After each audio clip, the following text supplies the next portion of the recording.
Dan Kona. I'm an editor here at Tortoise, and a very warm lunchtime welcome to this special Creative Sensemaker Live in partnership with Santander, whom we thank, in which we'll be looking back at the 93rd Academy Awards, how the night went, what it all meant, who looked great on the catwalk, or rather the red carpet, and whether the Oscars themselves went to the right people. And luckily, we have a terrific group of speakers here. And as ever, we want to hear what you have to say. So please chip in on the chat, which is being overseen by my colleague, Phoebe Davis. So in the house today, we have Pamela Hutchinson, who you may have seen is one of our Tortoise writers and has written some fantastic stuff for us, one of the best movie critics around, who recently curated a terrific Dietrich season of BFI South Bank. Nana Achampong, who's as an incredibly celebrated fashion stylist and also celebrity style editor at Fabulous Magazine. Welcome to you. And outside, in a kind of wonderful Blade Runner meets rural setting, Delphine Levens, who's a senior box office analyst at Gower Street Analytics. Thank you so much, all three of you, for joining us.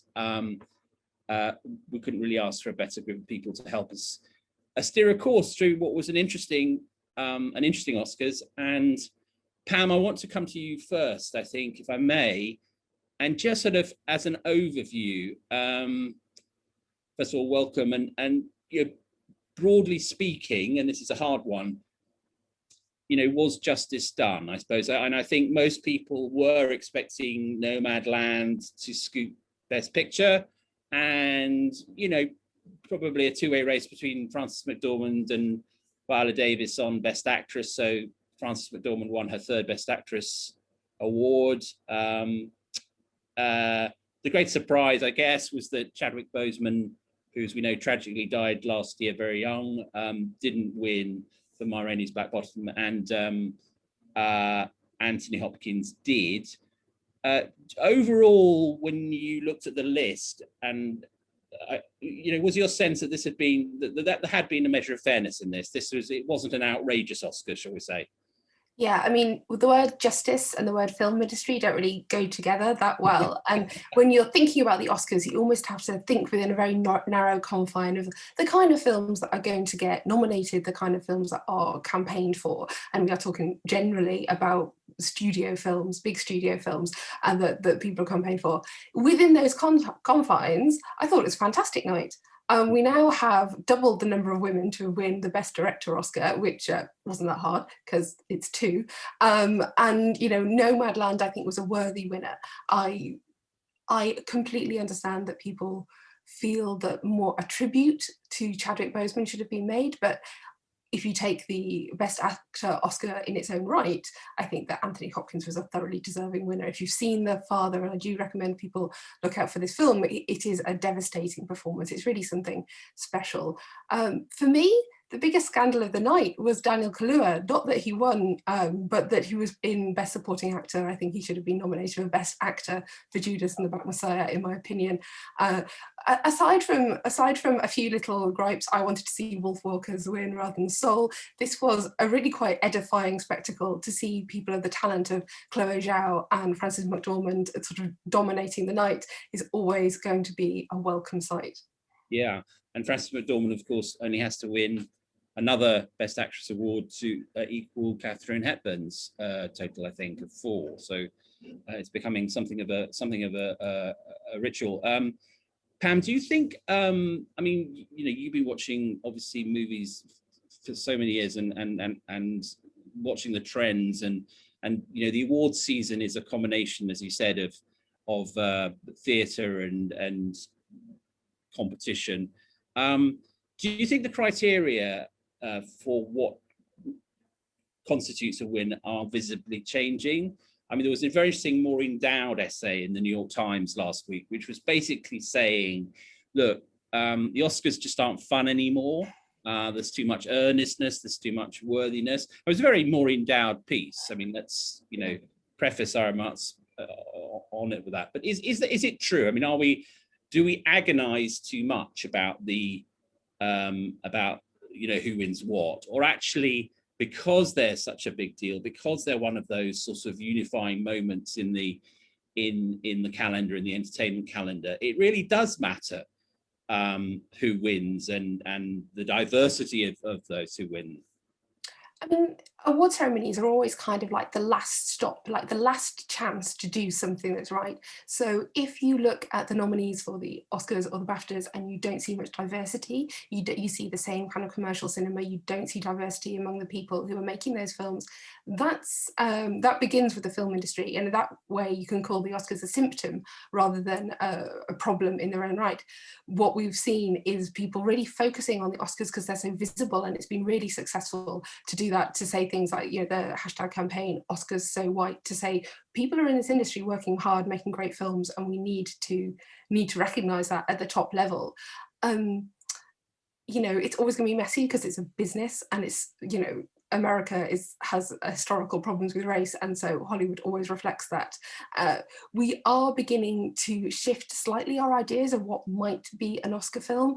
I think that something like Moonlight winning, which is in no way a kind of cozy film about values, but it is a values film, really makes you think that we could go somewhere new. And despite Green Book, we did actually award a foreign language Best Picture last year, and one of the nominees for Best Picture, which in my opinion would have been a deserved winner, Minari, is largely in Korean also. I think people are beginning to realize you can't tell stories about America in an American medium without talking about the stories of immigrants, and that's just a fact. I don't know what you think, but I felt that it was, the Maureen Dow point made a sort of slightly false dichotomy, because Daniel Kaluuya is just a stormingly good actor, but also he provided one of the most fun moments of the evening, in embarrassing his mum and making some very good jokes. So there's a kind of, I just wonder whether actually it's identifying a problem that isn't there. Yeah, I mean, I think that being po-faced about award ceremonies is the first way to stop enjoying them. It's funny what Daniel said about his parents. I don't know if anyone missed it, but he talked about how he came to be on this earth to begin with, and it was a beautiful, unscripted, hilarious, and quite cringeworthy moment. And that's what we like. We like the spontaneity of these things. I would love to see someone. I don't think Mrs. Daniel did. Yeah, I know, but as a punter, we love film stars because we think we know them. And so, there's no one going to forget his name because of that. If you have ever sort of felt that sort of pull of connection to a film or a film star, moments like the Oscars give you this sort of extra access to them. It's wonderful to see someone overcome with emotion. Much as we tease the people for their very emotional speeches, it's wonderful to see someone genuinely moved by recognition for their work. And in the context of the American film industry, let me tell you, sometimes that's even more of an emotional moment than it could be. No, absolutely. Nana, can I turn to you? Because, again, there was quite a lot of criticism of people saying it was quite a dour night, it was quite a low-key night, and I guess it's difficult, isn't it, to hit the right tone. We're in the middle of a pandemic and there have been all sorts of serious issues this year, especially the aftermath of George Floyd's killing and Black Lives Matter. So it's been a very serious year. But there was a lot of glamour about it, and in particular, the return of the red carpet.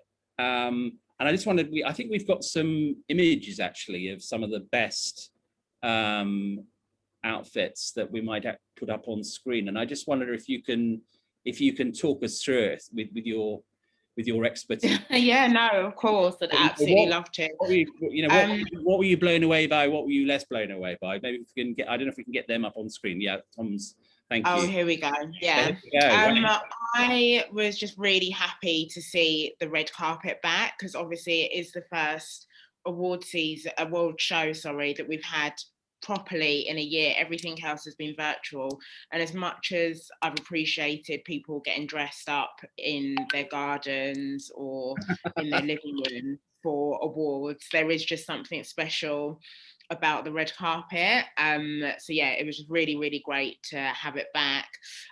First picture that we've got is Carey Mulligan in Valentino, which for me was probably in my top 3 outfits of the evening. I think it is absolutely stunning.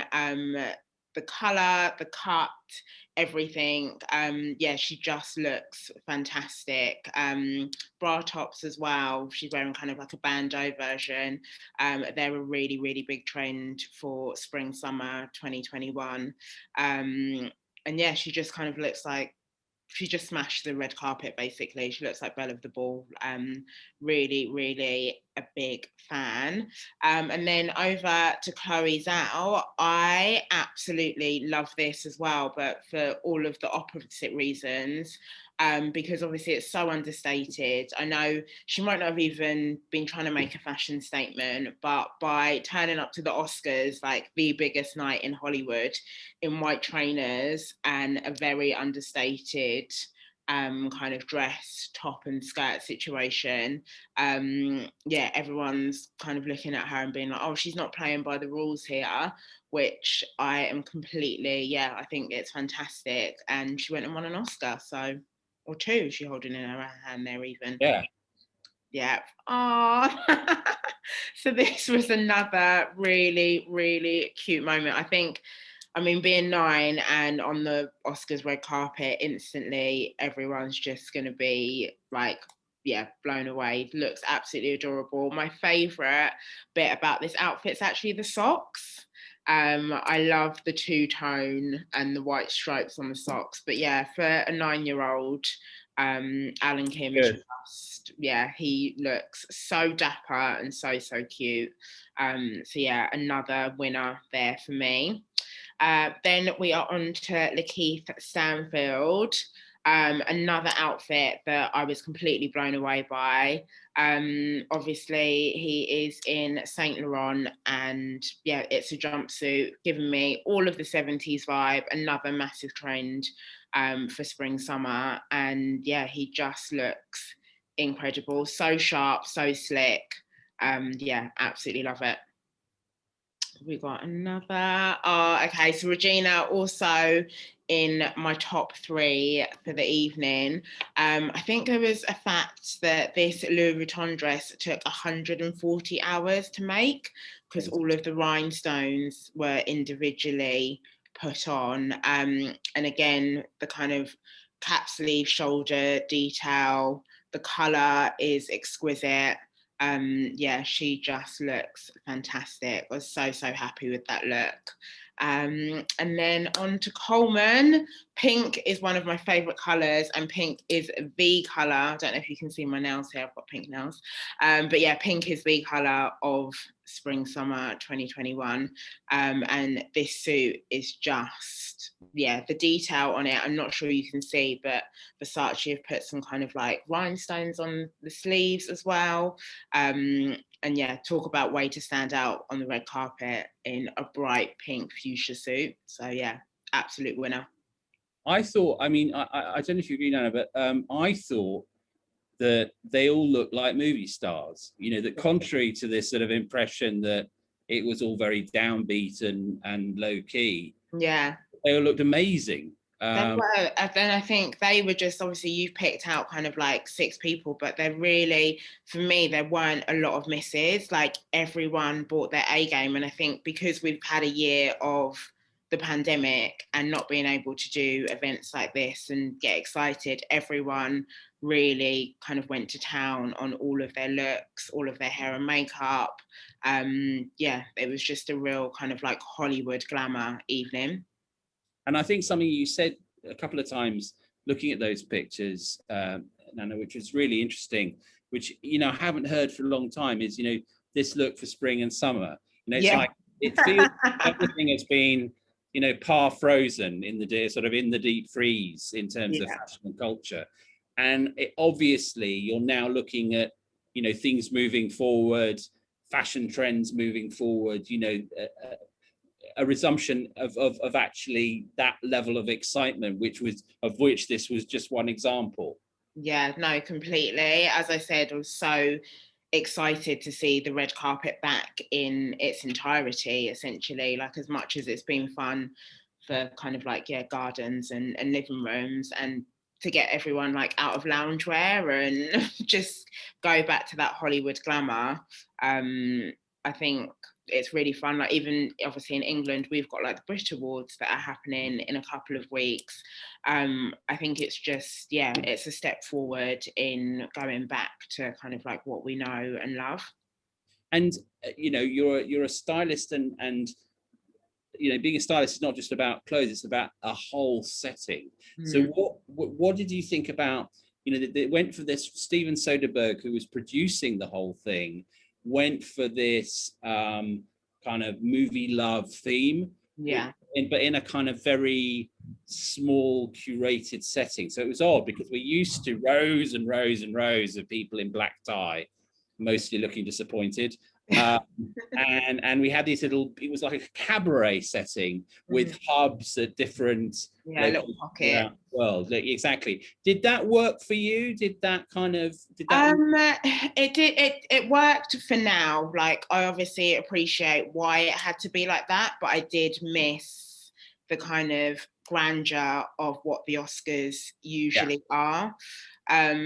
So yeah, let's have it for just this year, but if we could go back to how it usually looks, that would kind of please me more, I would say. It felt more like a sort of, you know, cabaret with you know, Glenn Close being, as we discovered, entirely scripted, of course, but as all spontaneous, the best spontaneous things are, to talk about and then perform the butt. You know, this is you know, that it was that kind of thing, wasn't it? It was little sort of small grace notes rather than the whole spectacle. Yeah, no, definitely. But like I say, I appreciate why it was like that during this time. Like, we're living through the middle of a pandemic, and it was still nice to have the Oscars back. Like, we've not had, everything else has been everyone in their living room, excepting like awards and things like that. So even though it was kind of downsized on a smaller scale, and yeah, the cabaret feel to it, I did still enjoy it, but I enjoy the Oscars as they usually are more. Do you think, Nana, that we need a host back? Yes, 100%. I think I felt if Chappelle had been hosting it, it would have been a, you know, a different evening, shall we say? Yeah, no, that's, yeah, as I say, kind of how the Oscars usually are, which they will have like a host, whether it's Chappelle, not Catherine, what's her name? Kim Faye, those types of people. Like, it does give that an extra layer to the evening. I know obviously all of the jokes and things are usually scripted, but I did miss it. Yeah, no, absolutely. Thanks so much, Nana. We'll come back to you.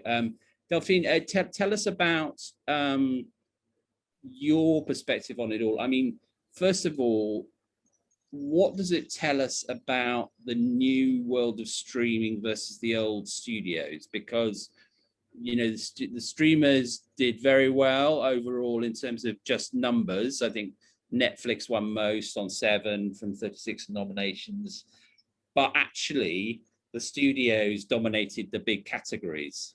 So where are we now? You know, because of the situation of lockdown, this has been 2020 in particular, and now running in 21, has been the year of the streaming revolution. Arguably, that was already underway.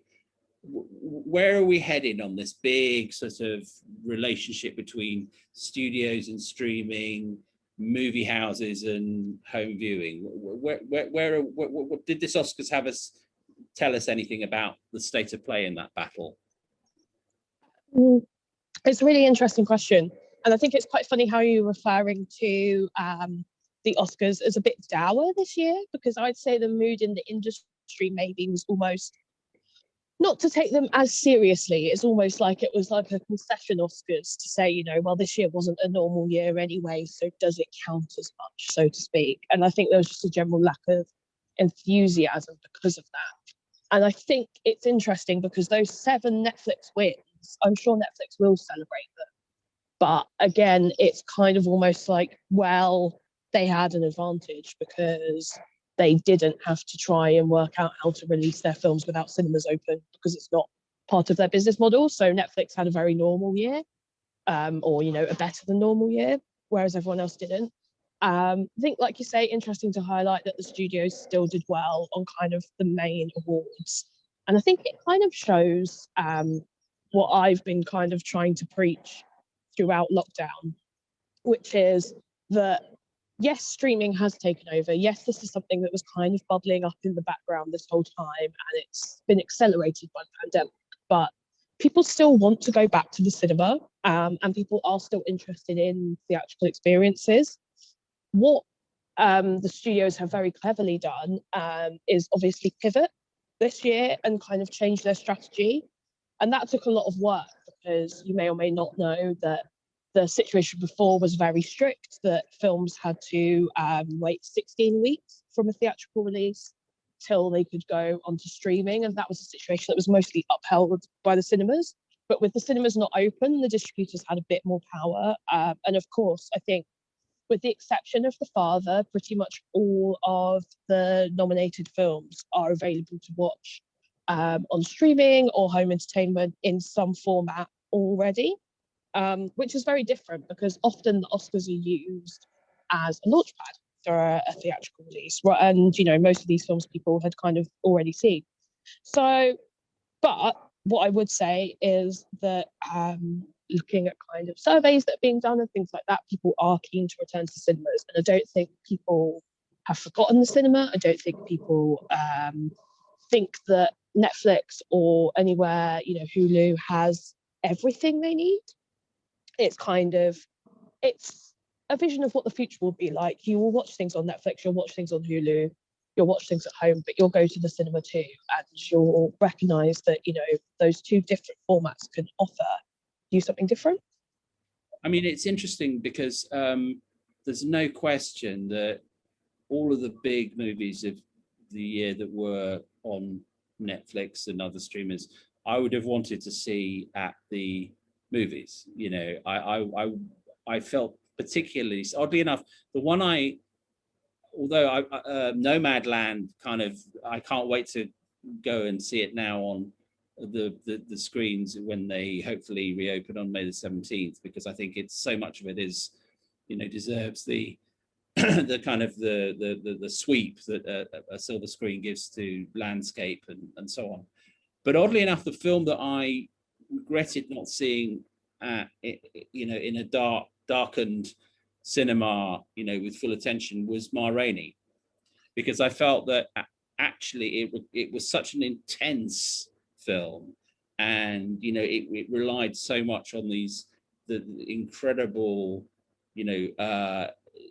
tiny inflections of performance by Viola Davis and Chadwick Boseman, that actually you would catch that more in a movie house than on telly, to be honest. And so I'm hoping that people do go back to the movies on May the 17th. God, it's only 17 days away. How exciting. Do you have in the industry, is there a sense of what the return will be like? How much social distancing will be? Will it be gradual? Is there a sense of reticence about going back to multiplexes? So I think we're kind of expecting a gradual return, sort of like what happened. Obviously, you'll remember in summer the cinemas did open, and we had Christopher Nolan's Tenet, and that was about it. But Tenet kind of, even with social distancing, didn't do too badly at the box office in the UK. Had issues kind of in the US and elsewhere, but it performed almost, to the level of what Interstellar had done in the UK, which is one of Nolan's previous films. So I think basically our kind of feeling in the industry is, if you give the audiences, a big attractive product that they would like to come out and see, they will. So I think the first one of those that's coming up is the new Fast and Furious sequel, for example. So I think, we're expecting to kind of see, like I say, if the right product is there, we will see a return. Also, in terms of social distancing, what's really interesting is, whilst the cinemas were shut down, obviously at my work there was a lot of thumb twiddling, kind of wondering what to do with ourselves. And one of the things we looked into is what the average occupancy is in a cinema in the UK. and it's 13%. So even if social distancing is taking out 50% or 75% of your seats, chances are you're still going to have as many people in the screen as you normally would have done. So that's quite interesting. We don't really see social distancing as restricting people from being able to go to the cinema. Yeah. So, and I think also just your point about Chadwick Boseman was really interesting. I'm a massive cinephile and I do struggle to watch things on the TV at home. And you have to wonder if that's potentially why he lost out on the nomination in the end. Because like you say, it was a very gentle and nuanced performance. Whereas Anthony Hopkins in The Father, it's kind of a very awards-baity performance. And yeah, really interesting point that you make there. How is, I mean, it's interesting. There was again another very interesting analysis in the New York Times, which we might put in the chat, about how Sony campaigned very cleverly with The Father to ensure that it rolled it out and took advantage of the extended deadline for nominations to just hit the peak moment when the Academy's voters were voting, whereas Ma Rainey had gone out on Netflix in one glorious moment, and everyone had watched it and been blown away by it. But that was it. It didn't really have a significant theatrical release around the world. So is there, on the assumption that we're now entering a hybrid system, are we going to see even more gaming of campaigns for Oscar victories?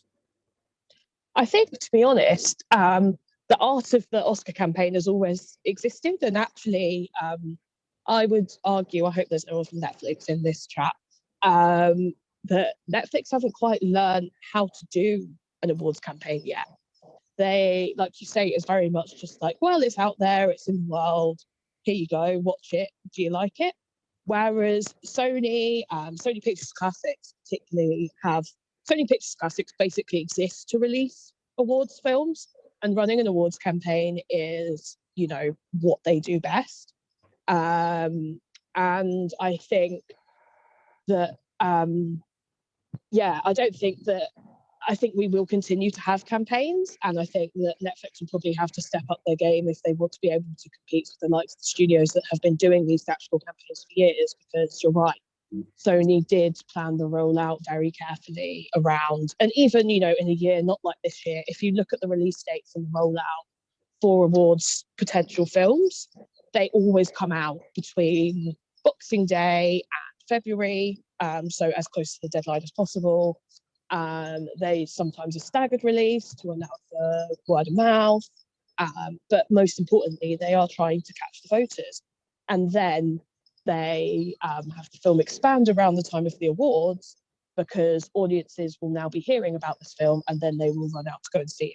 So Parasite, for example, last year I think made probably about 70 or 80% of its gross after it won the Oscar. So I think it's more kind of, I'll be interested to see how Netflix and the streamers will approach doing their awards campaigns in the future. Yeah, absolutely. They've got a lot to learn. Can I go to Phoebe, who's been busy in the chat, but made a very good point about Nomadland, which I think, goes live on Disney Plus today. And, well, I don't want to paraphrase you, Phoebe. I mean, you make the point in your own words, please. Yeah, so it's something that I've been thinking about, because I miss the cinema. I very much miss the cinema. And I think Fliss put a point that she doesn't see the difference, but to me, it's just something that I've always done, and I like going to cinema on my own. I think that's a lovely thing to do, and to switch off for a few hours. So, and I love Frances McDormand, from Madeline when I was younger to kind of where she is now. And it was interesting. So I actually, my partner watched 3 Billboards in Ebbing, Missouri for the first time on TV, because it's online. And I was like, this is so great, like I love this film, and he just had such a different reaction to it. So I'm like a little bit worried about Nomadland. I'm like, should I wait? Like, should I wait and go see it for the first time in the cinemas, or, you know, like this evening after work, should I put it on? And I'm still struggling a little bit with it. I agree with Maureen's Black Bottom. I got distracted. I wasn't like completely involved with it. It felt like it should have been more like a play, like, you know, the Nationals versions of some of their productions, which I think are great in cinema, with those kind of nuances to performance. And it's quite sad, really, because the award going to them for best makeup and best hair design is huge. And I think that was a really great part of it that I was kind of squinting a little bit on my laptop to watch. So yeah, I'm kind of still not sure if I'm going to watch it this evening. I may not. It remains to be seen, I think.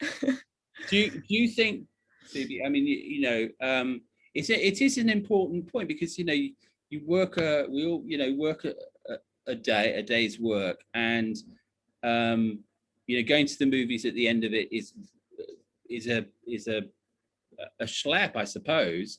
Or it's a expensive outing at the weekend. Has it just become, you know, has the sort of the grandeur of the cinema just become too big an expense and an inconvenience compared to the capacity just to flop on the sofa and watch most things? Yeah, I think the cost thing is interesting. I made a little joke because I think between me and my partner who watches football, I cannot list how many subscriptions we have to movie services. You know, you have that version of Now TV and that version of Sky, and one of my mate's other account, and that feels quite difficult because in the evenings, you know, you have to search through each one to find where you can watch it for free that night. And you know, there is also a tendency to have all of the A24 films suddenly turn up on one platform, and you feel like you have to watch all of them. So that, you know, when Midsummer turned up, then everyone was watching Midsummer. But you know, there are places you do have to search. Like, I think, you know, Peck and Plex in London is a great example. When I was studying in Sheffield, there's a great cinema called Showroom Cinema, and they do cheaper tickets for students. But yeah, you are looking about £20 really overall, and that's a big ask. And I guess it's the same as, you know, supporting independent businesses, and whether or not you feel like it's worth putting the money in. And it is quite hard when they have also been released on streaming software. Yeah. So I'm like, you know, how can I justify £20 on that when I'm already spending £5 a month to get my Netflix subscription? So £150 for popcorn as well, which is £150 for popcorn. Yeah, not quite the same at home. Thanks so much, Phoebe. Can I come to Sudi Piggott, actually, who had a very different take on, you know, what we need to, the way we need to think about this, and you know, a certain sort of rigor about the movies. Sudi, what do you think? Well, I used to work, before I was a journalist, I used to work in the movies for BFI for about 3 years. So I guess, you know, I'm a proper old-fashioned cinemaphile. But, and so, you know, there's always been the magic of going to an actual cinema, and I can't stand the plexes. I would always go to an independent cinema, and much prefer the ones that are still like one big thing. But also, if you live on your own, I think there's not much fun in watching a movie, especially a kind of really hotly anticipated one. I want to go with someone who's like equally into cinema and discuss it with them and make it a social evening. I know it's expensive now, but it's not anything like as expensive as the theatre or, you know, going out for dinner. And if it's something you really want to see, I just much rather wait. It's interesting, isn't it? I mean, it's like there's a great David Foster Wallace essay about how he and his friends went to see Blue Velvet, and then they all went off for coffee and stayed almost all night just talking about it. And that's an experience you couldn't have from streaming ever. I mean, no, I mean, I don't actually even subscribe to anything. I like get my son's Netflix, so yeah, you know. And everyone says how expensive the cinema is, and I'm always shocked how expensive it is. But on the other hand, I haven't shelled out for a big TV, and I don't like them, and I don't shell out for all these other things. So I'd rather, you know, go and support, you know, a small cinema when they reopen, and they bloody well need our support. No, absolutely. Here to that. Yeah, and also often, sorry, I won't keep going on. I mean, one of the things I really love, which is something that's key to films at the NFT, but also Screen Cinema and Everyman do it, is that often they would have, you know, someone from the cast or director there talking about it afterwards, and you know that makes it so much more of an experience. No, absolutely. Can I come to Helena now, who I think had a kind of synthesis of the two apparently conflicting strands to modern cinema in mind. Hi, Helena. Hello. Yeah, I suppose the point I was making in the chat was just, I think that it's not going to be, the flow is going to be both ways. It's not going to be an either or sort of thing.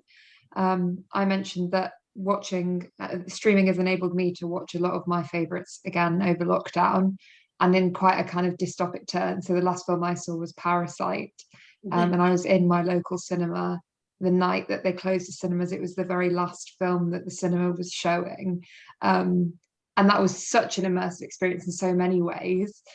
And I definitely have rewatched it many times now that it's on Prime. But at the same time, I watched Nomadland for the first time a few weeks ago for a review, and I'm desperate to go and see it in person now. So I think it'll kind of go both ways. I don't think it's an either or. No, I'm sure that's true. Thank you, Helena. Can I come to my fellow editor and partner, Liz Mosley, who has views, I think, of a variety of on a variety of topics. First of all, Chloe Zhao, and then maybe some other issues about going to the movies.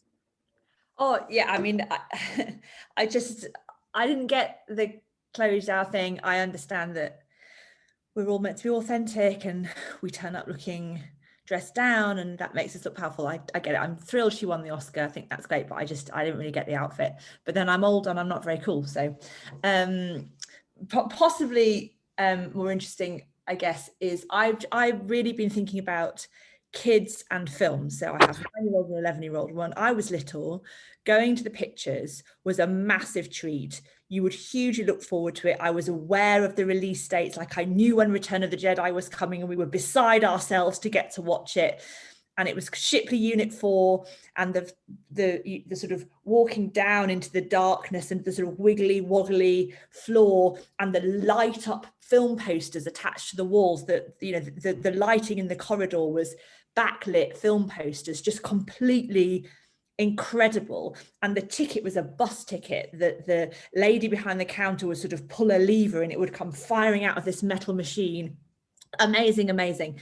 But my children could not be less interested in films, and I've tried to get them interested because I quite like the idea of them sitting down for an hour and a half and I can get on and do other things, but they're just not bothered. They don't care about the Disney franchises, they're not interested in Marvel, they don't care about the Avengers.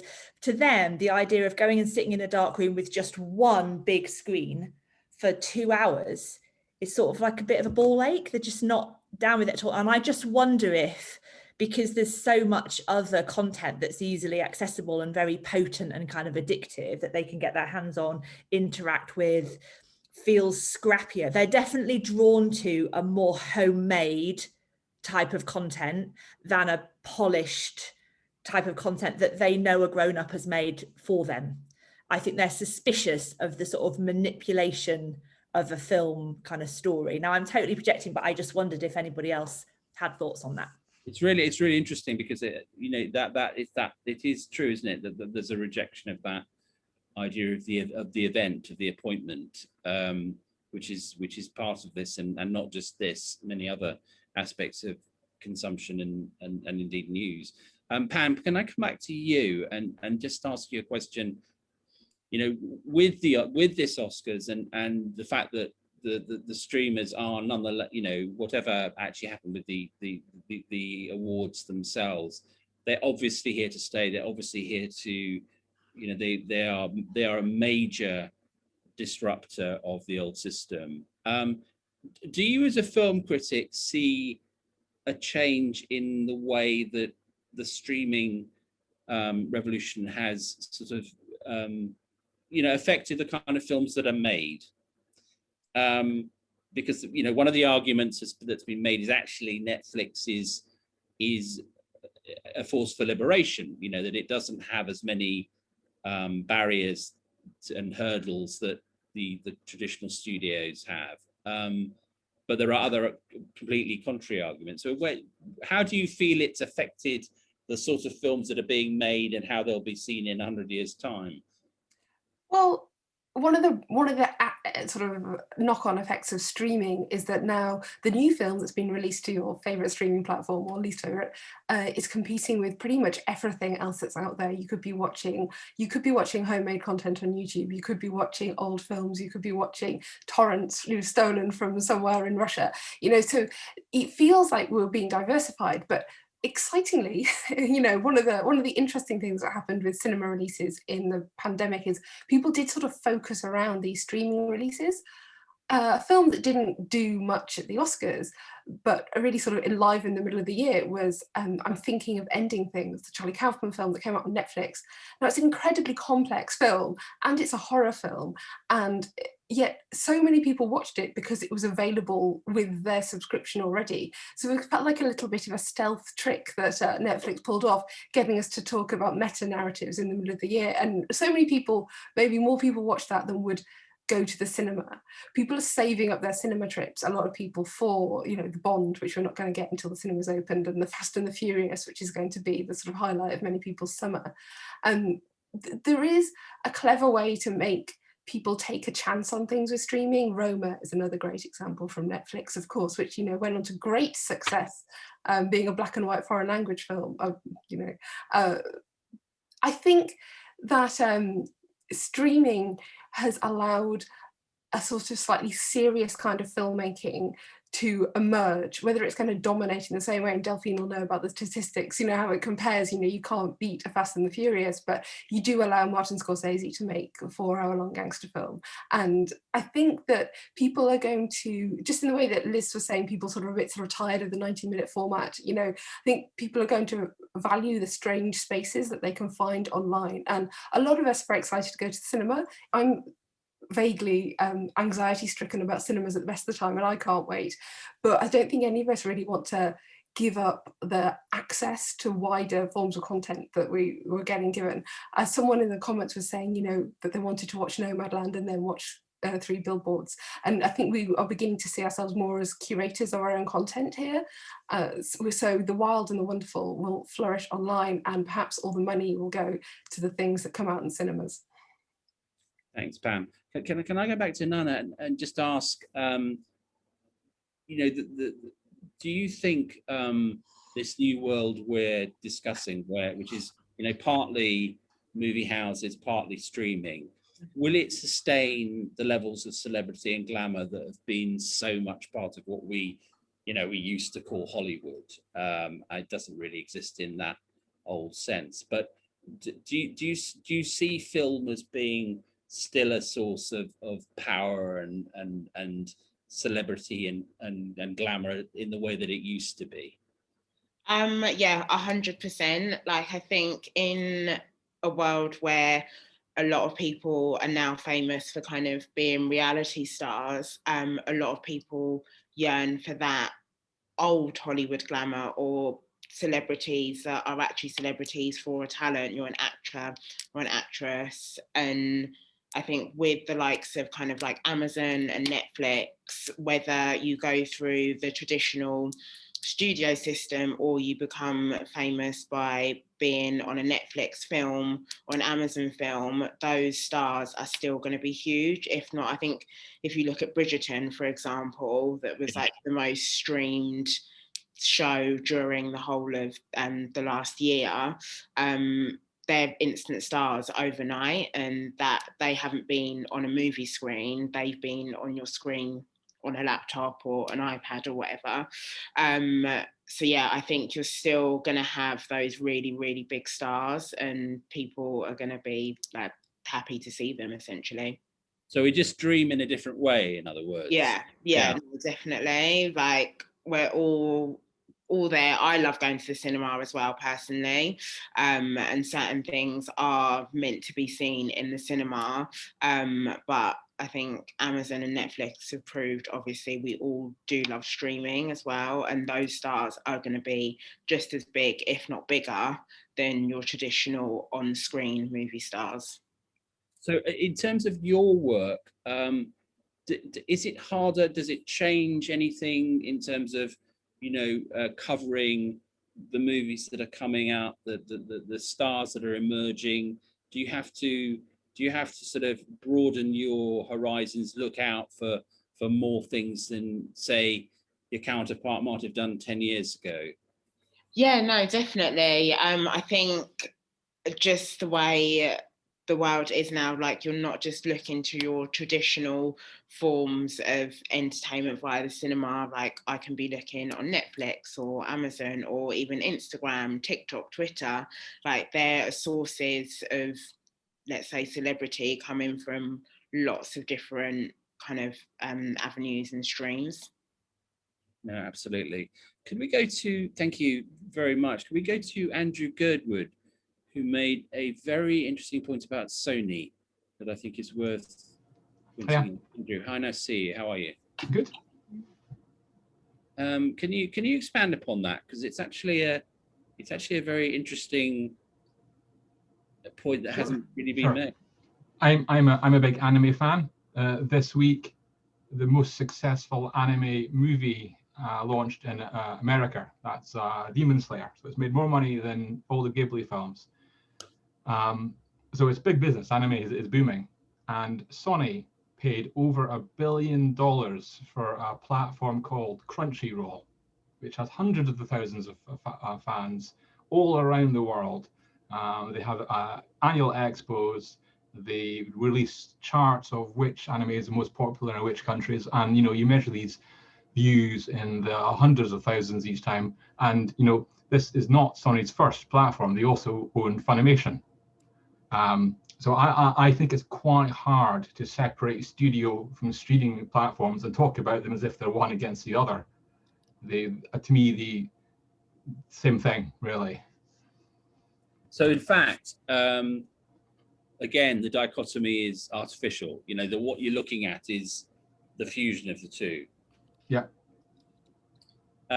Which means that, I suppose, if we were having this conversation 15 years from now, the distinction between streaming services and traditional studios would not be one that people recognized. Absolutely, but I think what is important is the distributors and the logistics people, the people who would buy the rights for films and get them from Japan into America, or from America into the UK. They're the people who are getting squeezed out. They're the people who are experiencing the change.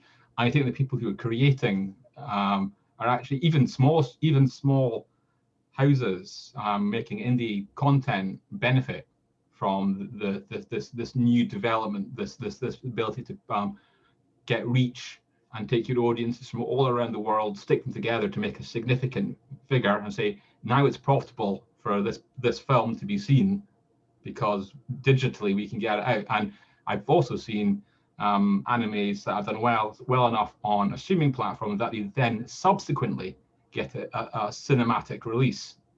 And that didn't happen before because there was no business evidence to prove that it would work. Yeah, no, it's a very good testing ground. Thanks, Andrew. Could we go back to Delphine, if we may? Delphine, I don't know if you're still. Yeah. Hello. Hi. Just an obvious point about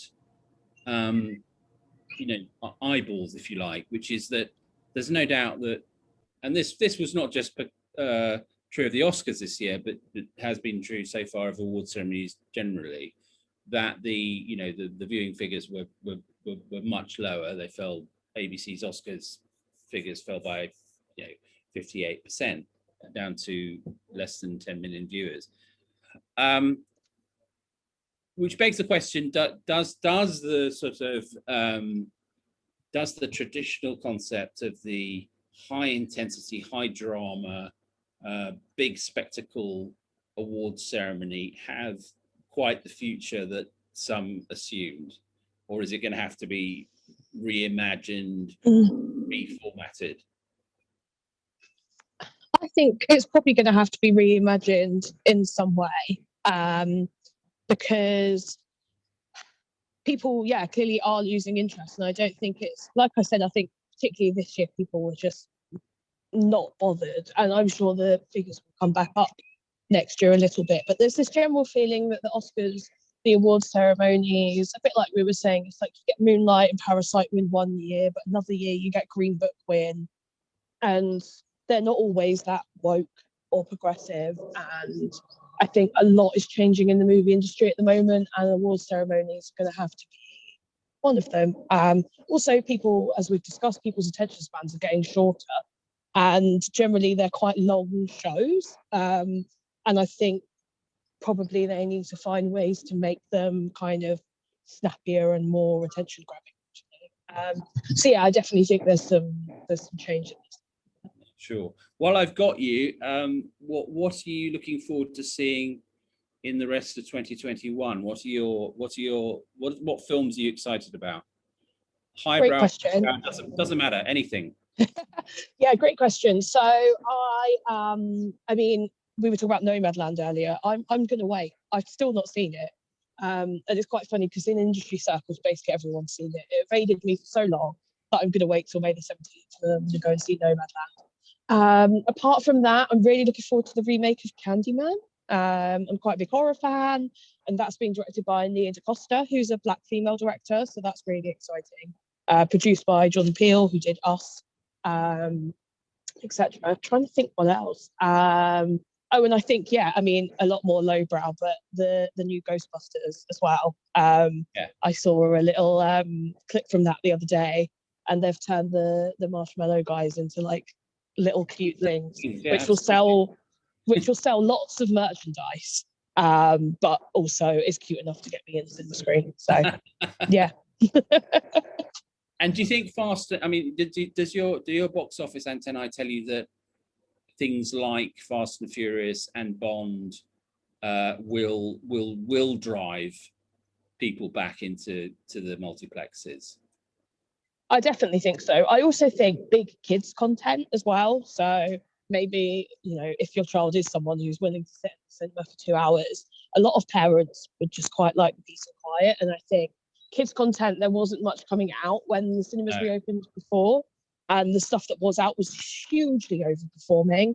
And I think there's a Croods movie and a Minions movie on the way. And I could see those doing incredibly well. I mean, everyone loves Minions, don't they? But I think, for families, they'll kind of be keen to kind of, and the things that families can do are limited. For example, we might not be able to go on holiday abroad, or, some attractions, things like that might be closed. So I think, going back to the cinema as a family is something that we're going to see be quite strong in the next year. Thank you. Pam, we're drawing to the end of the hour, but give us what are your top tips? There can be anything. I mean, obscure, mainstream, superhero, you name it. What are you looking forward to? Well, I'm looking forward to seeing Nomadland in a cinema because I've seen it twice at home. So that's the main thing. I am desperate to see The French Dispatch, the new Wes Anderson film. But I think this year, my most anticipated film should be a really popular hit. It's In the Heights, the Lin-Manuel Miranda musical, and I'm going to anticipate that with every fibre of my being until I see it. And I'm going to steel myself also for the remake of West Side Story. It's going to be a year of 2 musicals for me. There were trailers for both, weren't there, yes. in the ceremony? And I have to say they both look pretty good. They do. But obviously I do have very strong feelings about the original film of West Side Story that I will have to put aside in a very mature fashion. It's a big lift to compete with, but it's a very exciting prospect. I agree. And it's nice in a way that we're having a conversation at the end of April 2021 about the great movies we're looking forward to, rather than fourth lockdown, which is, thank you, AstraZeneca and Pfizer. Nana, can I come to you and ask you the same question, which is, what are you looking forward to? What are you, I imagine you're planning all sorts of extraordinary things for us, but what movies are you looking forward to seeing? Oh my gosh, I don't know if there's anything like off the top of my head. I'm just really excited to go back to the cinema. I do love Netflix and Amazon, but like I say, the experience of actually going to the cinema is unmatched. I like going to kind of independent ones and having a really comfy chair and maybe a glass of wine. And some popcorn. So yeah, I haven't seen Nomadland yet either, so I'd like to see that in the cinema. And then yeah, I like seeing trailers as well, so that usually indicates what I'm going to watch next. So I'm looking forward to seeing those too. I can't actually, I'm so anal about the whole thing, I can't go to a movie if I miss the trailers before. Exactly the same. The wash out the whole evening is a complete and utter disaster if I don't get to see the trailers. Yeah, so that's it. Actually getting to see the trailers is going to tell me what I'm seeing for the rest of the year. And did you expect to be in what is a for a relatively optimistic mood about all this at this point of 2021? No, it's quite a pleasant surprise, to be honest. Like you say, thank you to our vaccines, because I really think that's kind of sped along the process of where we're at now. And yeah, I've even, like I was saying, obviously the Brits for England, they're happening next month. I am looking forward to kind of big events like that coming back, so that we can have like the BAFTAs next year that isn't virtually, and yeah, other award shows. So I'm very, very thankful to where we're at right now. Well, 3 cheers for that. We are now reaching the end of the hour, and I just want to make a few sort of final, very broad observations on the hour, which I found absolutely fascinating and taken loads of notes. I mean, the first is that I think, although there was some criticism of it, there seems to be a sort of general consensus that, given the context, given the constraints, it wasn't a bad Oscars all round, that there weren't any appalling injustices, and that people did their best, and it kept the idea afloat, although there is definitely room for a fairly deep dive reimagining of what an awards ceremony in the 2020s looks like for an audience that is very different. I think the major takeaway for me will be that we're entering a world now where, thankfully, my fear was that so many cinemas would close and chains would close, that the era of the cinema might become, if not over, then certainly a sort of specialist activity that was hugely expensive. And it doesn't look as if that's going to happen, and that's wonderful. It's wonderful that we're all able to name the films we want to go and see. We're all able to say we want to wait to see Nomadland at the multiplex, which is just terrific. But that the streamers are here to stay. Their sort of their dominance was not just a product of the pandemic, although it was certainly aided by it. And to Andrew's point, that we may even be seeing a synthesis, which is going to, I think, fundamentally alter the way in which movies are consumed. But listening to Pam, I sort of wonder whether that might not be such a bad thing, because it will allow pluralism of content and different kinds of movies to come out, so that when we're looking at the Oscars for 2031, we may be celebrating an entirely different kind of movie ecosphere, which is all to the better. And it's great to see that that there is slowly, and lots of work to do, but there is slowly more diversity entering the system, and a greater awareness of that, and a realization that it doesn't alter the fact that great movies are great movies. So I ended on a very optimistic note, and I'd like to thank our speakers for being so absolutely terrific. Thank all of you for coming and making the thinking what it is, and of course to thank our partners Santander for making this possible. Enjoy the rest of your day, and we'll see you at the movies.